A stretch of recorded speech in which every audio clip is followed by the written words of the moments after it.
حرام کھانے والے کی عبادت قبول نہیں ہوتی۔ جس کے پیٹ میں ایک لقمہ بھی حرام کا چلا گیا 40 دن تک اس کی نماز قبول نہیں ہوتی اور نہ اس کی کوئی دعا قبول ہوتی ہے۔ ہم دنیا میں اپنی زندگی کو بنانا چاہتے ہیں یا کچھ بننا چاہتے ہیں تو اپنی زندگی سے جھوٹ کو نکالنا ہوگا، فریب کو نکالنا ہوگا، دھوکہ دہی کو نکالنا ہوگا، ریاکاری کو نکالنا ہوگا، حرام کو نکالنا ہوگا، رشوت کو نکالنا ہوگا، سود کو نکالنا ہوگا۔ یہ ساری برائیاں ہمیں اپنی زندگی سے نکالنی ہوگی، تب جا کے ہمارا زندگی کا معمول ٹھیک ہوگا، معاملہ ٹھیک ہوگا، ہمارا رہن سہن ٹھیک ہوگا۔ آپ صلی اللہ علیہ وآلہ وسلم نے اپنی زندگی میں معاملات بھی کیے، لین دین بھی کیے، خرید و فروخت بھی کیا، قرضہ لیا بھی اور قرضہ دیا بھی۔ آپ صلی اللہ علیہ وآلہ وسلم اپنے معاملات میں بہت زیادہ احتیاط رکھتے تھے۔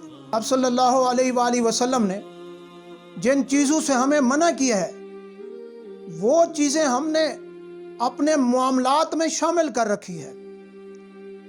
جب تک ہم جھوٹ نہ بولیں تو ہمارا لین دین پورا نہیں ہوتا، ہماری خرید و فروخت پوری نہیں ہوتی۔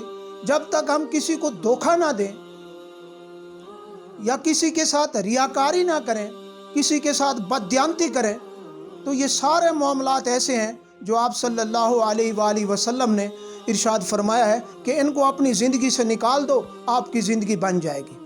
میرے نبی نے فرمایا حرام کھانے والے کی عبادت قبول نہیں ہوتی۔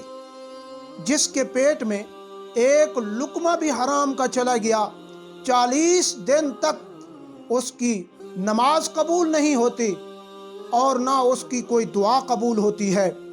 اگر حلال کا 100 روپیہ ہو اور اس کے ساتھ حرام کا 1 روپیہ ہو تو وہ حرام کا 1 روپیہ حلال کے 100 روپے کو حرام کر دے گا، کیونکہ حرام ہے، حرام میں کوئی برکت نہیں۔ جس طرح دودھ کے ایک مٹکے میں اگر پیشاب کا قطرہ گر گیا تو پورا مٹکا حرام ہو جاتا ہے۔ میرے بھائیو، آج ہم کوئی کاروبار سود کے بغیر نہیں کرتے۔ صلی اللہ علیہ وآلہ وسلم نے ارشاد فرمایا سود حرام ہے، سود حرام ہے، اور سود کا گناہ اتنا ہے کہ نعوذ باللہ کہ بیٹا اپنی ماں کے ساتھ زنا کرتا ہے، یہ اتنا بڑا گناہ ہے۔ رشوت یہ بھی بڑا گناہ ہے کہ رشوت کا لین دین رکھنا، ایک دوسرے کو رشوت دینا اور لینا، الراشی والمرتشی کلاہما فی النار۔ میرے نبی نے فرمایا کہ رشوت لینے والا اور رشوت دینے والا دونوں دوزخی ہیں۔